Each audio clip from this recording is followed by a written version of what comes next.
అనారోగ్యంతో ఆసుపత్రికి వెళ్లినప్పుడు డాక్టర్లు చాలా సందర్భాల్లో సిబిపితో పాటు సిఆర్పి పరీక్షను కూడా చేయించుకుని రమ్మని చెప్తారు. సి రియాక్టివ్ ప్రోటీన్గా పిలిచే ఈ పరీక్ష సాయంతో శరీరంలో ఇన్ఫెక్షన్ తీవ్రతను తెలుసుకోవడంతో పాటు కొన్ని రకాల జబ్బుల ఉనికిని తేలికగా పసిగట్టవచ్చని చెబుతారు నిపుణులు. సిఆర్పి పరీక్ష గురించిన పూర్తి వివరాల్ని ఇప్పుడు తెలుసుకుందాం.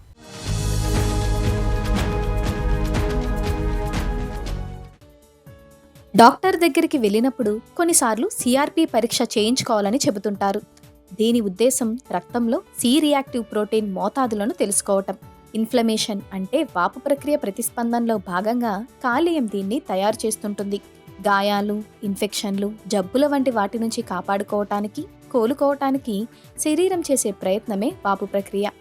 ఇది అప్పటికప్పుడు తలెత్తటం లేదా స్వల్పకాలం ఉండటం మేలు చేస్తుంది. ఉదాహరణకు చర్మం కూసుకుపోతే అక్కడ ఎర్రబడటం, ఉబ్బటం దీని లక్షణాలే. ఇది ఇన్ఫెక్షన్ను నిలువరించే ప్రయత్నమే. శరీరంలో హానికారక క్రిములు, విషతుల్యాలను ఎదుర్కొనే క్రమంలోనూ ఇలాంటి ప్రతిస్పందనే తలెత్తుతుంది. అయితే వాపు ప్రక్రియ దీర్ఘకాలం కొనసాగుతూ వస్తుంటే ఆరోగ్యంగా ఉన్న కణజాలాన్ని దెబ్బతీస్తుంది.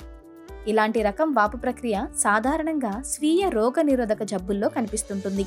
కణజాలాలు అదే పనిగా గాయపడటం లేదా చిరాకుకు గురి కావటంతోనూ దీర్ఘకాల వాపు ప్రక్రియ ప్రేరేపితం కావచ్చు. ఏం తెలుస్తుంది? రక్తంలో సిఆర్పి మోతాదులను బట్టి ఒంట్లో ఎంతవరకు వాపు ప్రక్రియ ఉందో బయటపడుతుంది. తక్షణ దీర్ఘకాల సమస్యలకిది సూచిక.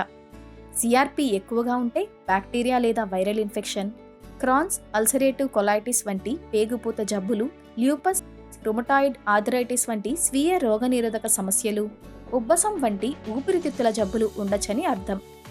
పొగ తాగటం లేదా పర్యావరణ రసాయనాల మూలంగానూ సిఆర్పి మోతాదులు పెరగచ్చు. సర్జరీ అయినప్పుడు లేదా ఇన్వేజివ్ ప్రక్రియలు చేయించుకున్నప్పుడు రోగిల్ని పర్యవేక్షించడానికి సిఆర్పి పరీక్ష బాగా ఉపయుక్తంగా ఉంటుంది. కోలుకునే దశలో ఉన్నప్పుడు ఒంట్లో ఇన్ఫెక్షన్ స్థాయిలను నిర్ధారించుకునేందుకు సిఆర్పి బాగా ఉపయోగపడుతుంది.